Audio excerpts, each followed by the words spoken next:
Welcome to Tech Simplified, and my name is Sly Gittins. And today I have a great guest with me. She's going to share her entire experience. We're going to talk about things that really get her excited and the impact that she's driving. And will you please share a little bit about yourself today, Stephanie, and a little bit about your background and how you got started in the field of technology? Sure. I'm Stephanie Barber. I started my career in education and then went back to grad school for a degree in public and nonprofit management. And while I was finishing up that degree, got an opportunity to start working in an ed tech nonprofit startup doing project management and curriculum development. Once that started, I got the itch or got the scratched the itch, I guess, and never looked back. So That's awesome. So, question for you is, how have your personal experiences and challenges as a woman in tech industry shaped your leadership style? How did that help you and what you do today? yeah, I think it's just been really important to support other women, which sounds um, maybe trite in some ways, but it is so important. So I try to surround myself in the workplace and out of the workplace with other supportive women and to make sure that I'm actively supporting women. Because unfortunately, there are still a lot of women that have a lot of internalized misogyny in the Yeah. workplace and they don't support other women. And so it's important to be really active with that and conscious about that in your own work. So that's something I really try to do. And then even outside of my workplace, I try to surround myself with other women that I can talk to that are in tech or in other, interesting careers that Mhm. I can vent to over a glass of wine and we can really, Yeah. work together on these things collaboratively. So I think that's a big part of it. And I think that's a big part of my leadership style, not just with women, but with men too. It's just about being supportive, being a supportive leader. Yeah, and I think what you just mentioned there is about being a supportive leader. That's a gem. That's something that I think people should do even more is networking. Because even I found in me being an ally, right, is I joined like in Buffalo. There's a Women in Tech in Buffalo group. I go there. I'm usually the only guy there, but I go there to figure out what's really going on. What are Right. they? What can I really? How can I help? Am I really helping? Is the things that I'm doing actually beneficial, or is this something I think they are? Right. So, and then also you get to meet like amazing people within your Yeah. networking. You just never know what doors that can open for you or for them. So I'm glad that you shared that. I guess another thing, this goes right into my next question is, what do you believe are the most pressing issues facing women in technology today? Yeah, I think it's a lot of the same issues that are facing women in the workplace, generally speaking. So there's a lack of salary transparency, right? Which can put women in a position where they're paid less than their peers, things like that. And there is not a lot of support for mothers. So women that do choose to have families, it's from a national level, just the paid family leave, childcare policies, and even paternity leave, right? There's inequity with paternity leave. So then you don't, if you happen to be in a heterosexual relationship and Yeah, you have a man around, then yeah, he might not have the same kind of benefits to help you in childcare. So it's just those things still exist. Those issues still exist, and I think um, it's still something that women in technology, even though we're at the forefront of these major innovations, we're still struggling with some of these very outdated policies that can hold us back.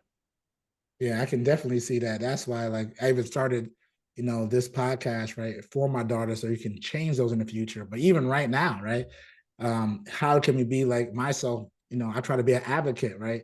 What do I make? How did I make it? What conversations did I have? you know but when you share that type of information like we're doing today, I think that helps a little. But you're right, I think it goes beyond that. It goes beyond the policies that's already enacted. We got to do a little bit more on that front as well. So thank you for sharing that.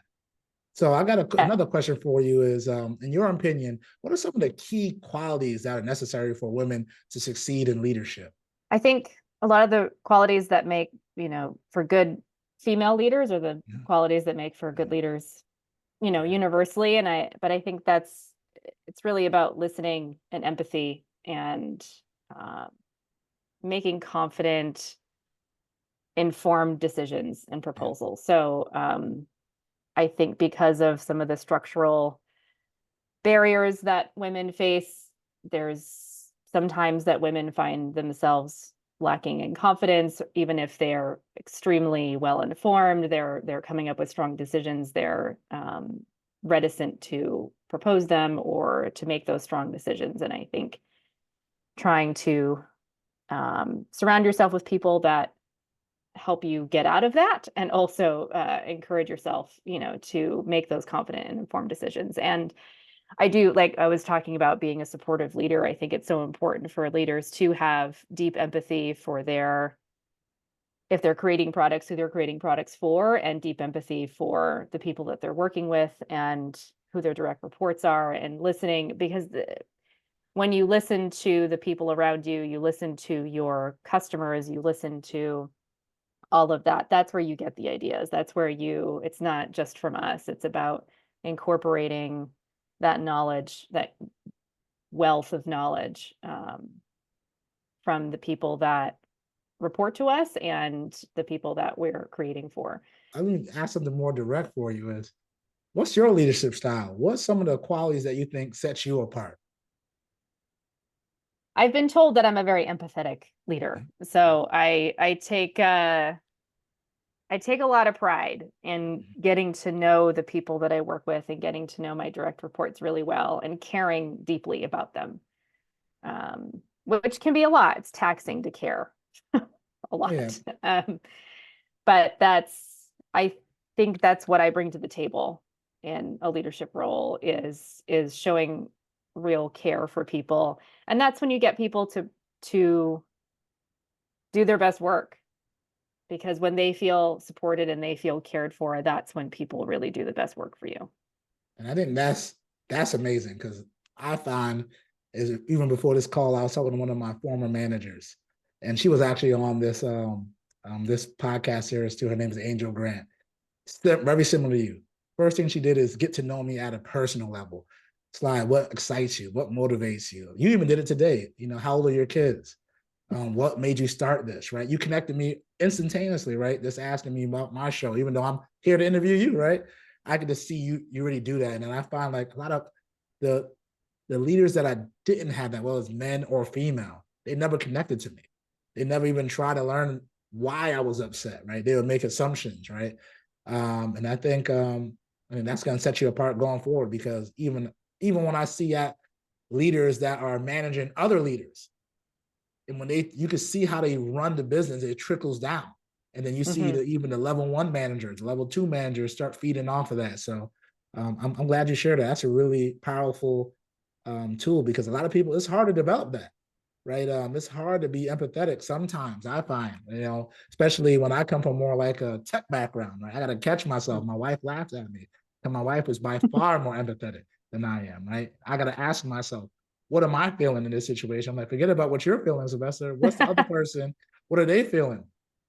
Did you even take them into consideration, right? These things that for some people just second nature, but right, that's something I had to realize that sometimes what you say is not what the person perceives, right?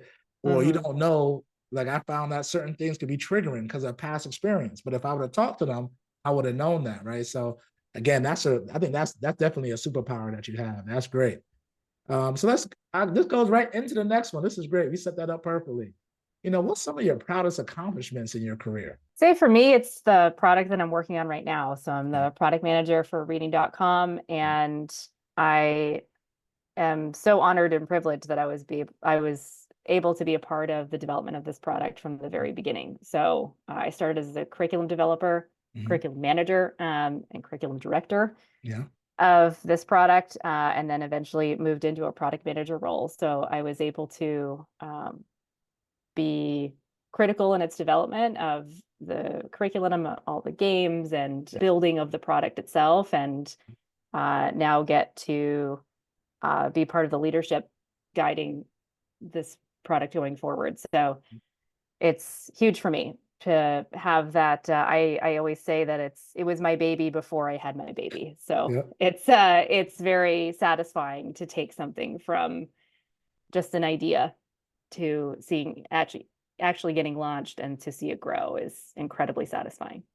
Well, that's amazing. And would you share a little bit more about your company for those of us who don't know about it? Can you give a little bit more detail? Yeah. So reading.com is an app on iOS and Android, and it's for parents to teach their kids how to read at home. So I suppose this is a theme then of what I've been talking about is I really care about the people that I work for and work with, and I care about parents, trying to care for these families and people who want to be empowered to teach their kids how to read at home because for a variety of reasons, there are people maybe are a little distrustful of the school systems or school isn't quite cutting it for some people with teaching their kids to read and they want to, or they just want to be really engaged in their child's education. And so they want to be able to do it at home. And we've created something that's very effective and fun and something that a parent doesn't need to go through all this training or something. It's just something they can pick up and use at home and have that real quality time with their kids. And that's been incredibly satisfying to be working in tech on something that is having such a positive impact. No, that's amazing. It's very, it hits me at my core because right now my daughter, I told you before we started, she's 4, turning 5. So we're in the process, teaching her consonants, how to pronounce words, and teaching her. So I'm gonna download the product and test it out. You absolutely should. You're right. You're right in the wheelhouse. You're exactly the type of people that we want using this. Yeah. Yeah, that'd be great because I'm gonna start using that. And it was a third thing that you said, right? It's this. I realize in life is the additional things outside of school that can separate kids, right? Especially for me, growing up in inner city, I went to school. My parents came from Barbados, so they didn't really go to school. They kind of came to America to give me and my siblings a better chance at life. So, but when I got older, I realized some of my other friends that came from different backgrounds, they had extra activities. They had reading, like say apps like this. They had extra, tutors on the back end, right? Or they went to museums and they read about things, right? They made school fun. So added on, for me, adding extra tools in the tool belt to help my daughter learn is cool. And if I can instill that in her today, that reading is just part of life, right? I see one of my nieces who is now 15. I can't believe it. She reads about at least 4 to 5 books a week, and these are huge books. She's 15, right? She probably read over like 500 books in the past couple of years, and she's 15, right? But my brother and my sister-in-law started it early to make reading just a part of her fabric, right? So I'm glad. I love what y'all doing. I'm definitely I'm definitely write it in the I might even share a review on this channel, right? So that'd be pretty awesome. So I guess let's go back is what advice would you give someone who just started out in the tech industry and wants to make a positive impact? Because I already can tell you're a trailblazer. What would think of yourself when you was first starting? What would you wish someone would have shared with you? Well, I think to not be too intimidated, especially if you don't come from a technical background. I don't have it. I don't come from a technical background. And that didn't stop me from having a career in technology. Yeah. So you don't have to be a developer. You don't have to know how to code necessarily to work in technology.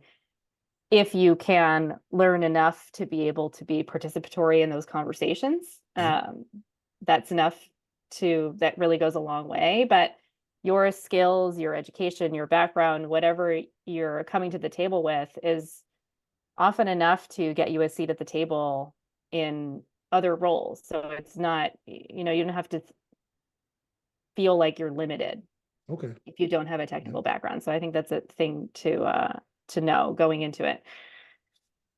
That's great. And that's kind of the reason why I started, another reason why I started this podcast is to show the different types of roles in technology. Because I would find, people and, especially the women that in my network, like, well, Sly, I'm not good at math. I'm like, well, I'm not either. I'm okay. But I don't know Calc 3, Calc 2. I took Calc 1, right? And I did okay in it, right? But I'm not, you wouldn't want me to be your data scientist, right? But you can find where you want to be. I'm like, but you're amazing in writing. most of the people can't write in tech. Like, like we got to use other tools.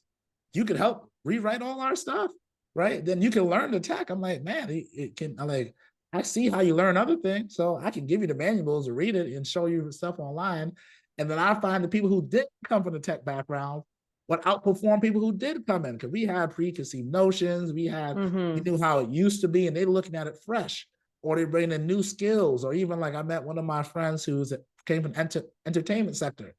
They started bringing that into the videos they made, right, to Mm-hmm. make it more fun. Like for me, I brought in, like I used to do spoken word, so I bring some of the energy and the tone inflections into my videos, so it's not as monotone as some of those videos, right? So I love what you're saying is you can be super technical, super, good at math. That could be your role. But you could be someone you could be in sales, marketing, finance, or you can even do tech roles that are not, super technical. Or if you do want to learn it, you can learn it. The great thing is there's so many resources for you to learn it right now.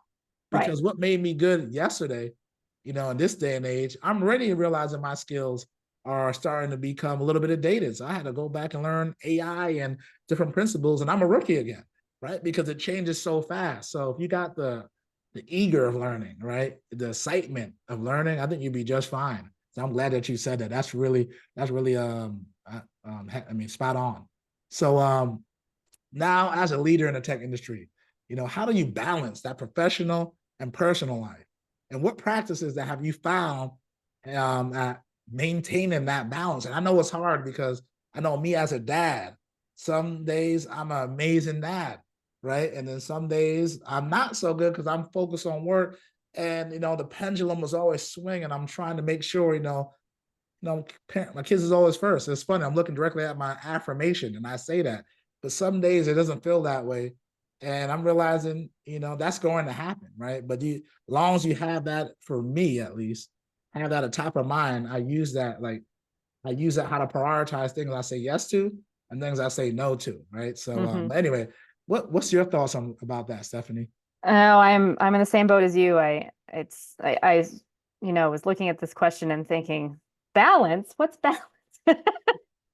Like there is no balance. It's hard. I mean, Yeah, to be completely frank, it's really hard.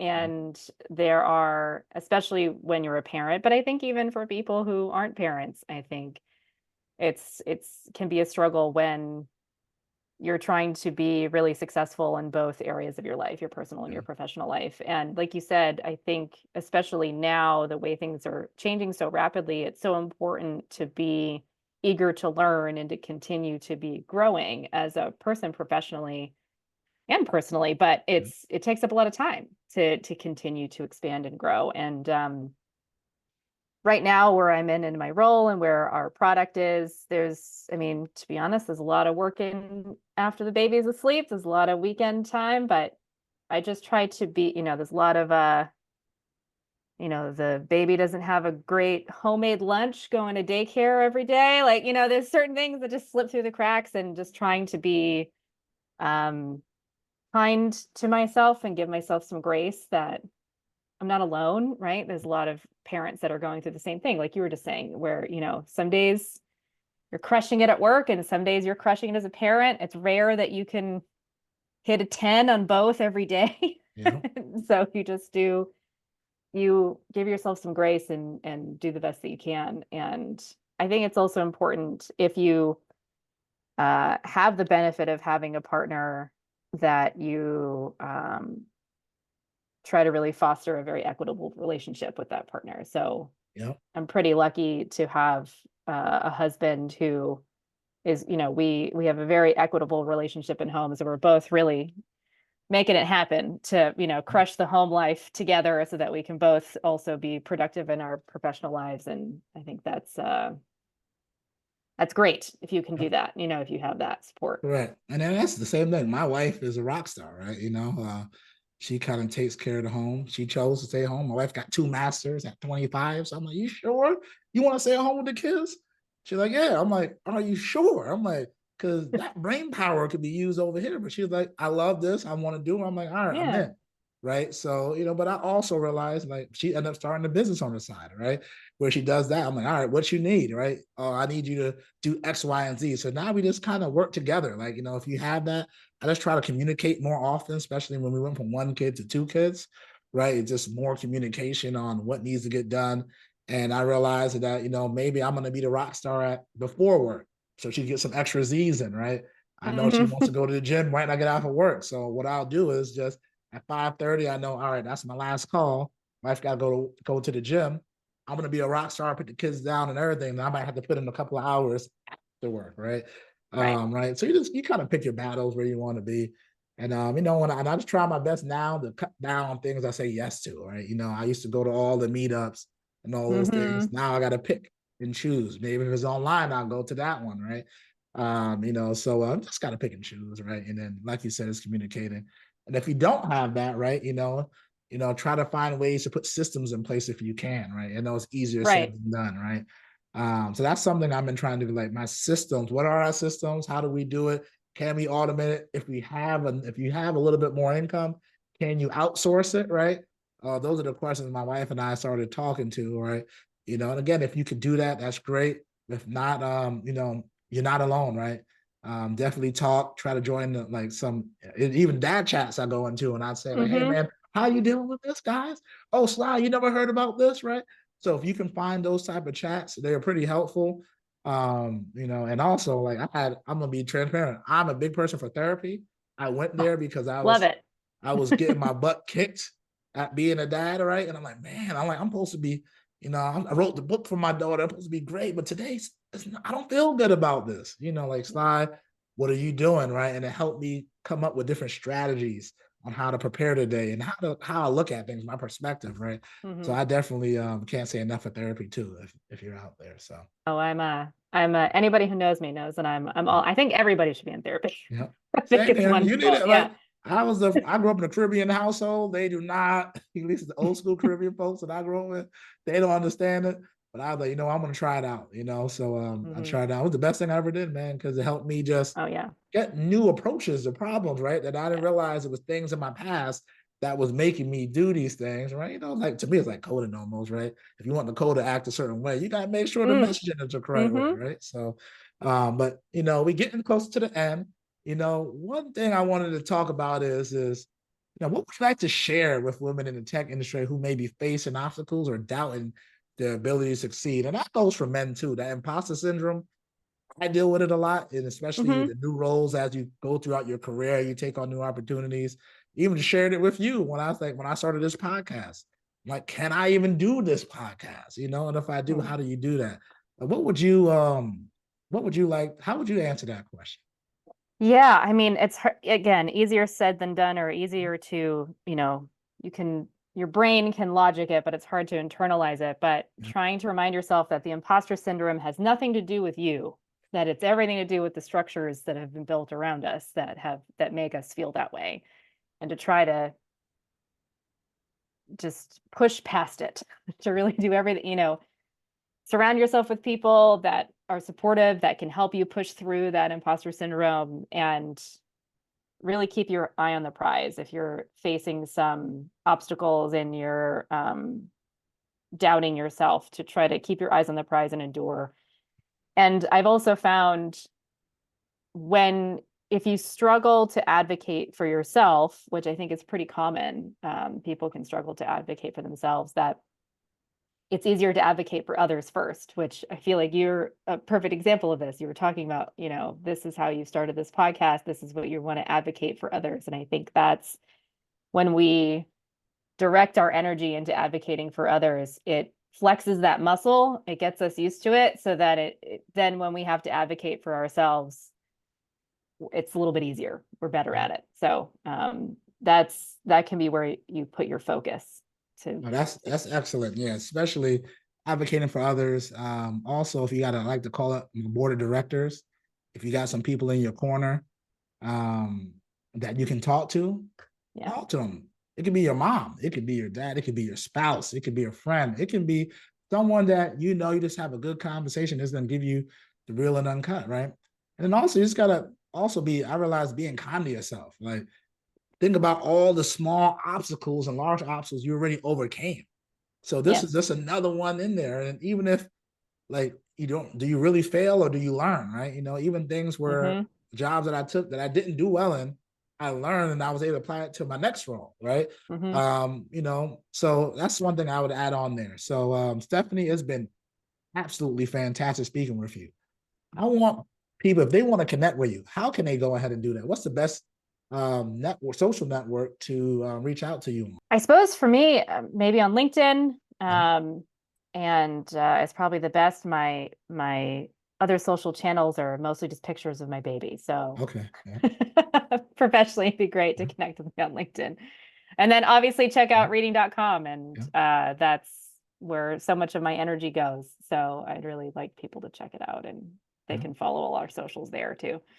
All right, guys, you know, and ladies out there, make sure you go check out reading.com. I'm going to have it in the show notes if you're listening to this. And if you're watching it, it's in the YouTube description. Go ahead and click that. Check it out. Let me know your thoughts in the comments too. If you're enjoying it, what you found. I know Stephanie and myself will love, you're going to hear my comments on it too, because I'm definitely going to use this with my daughter.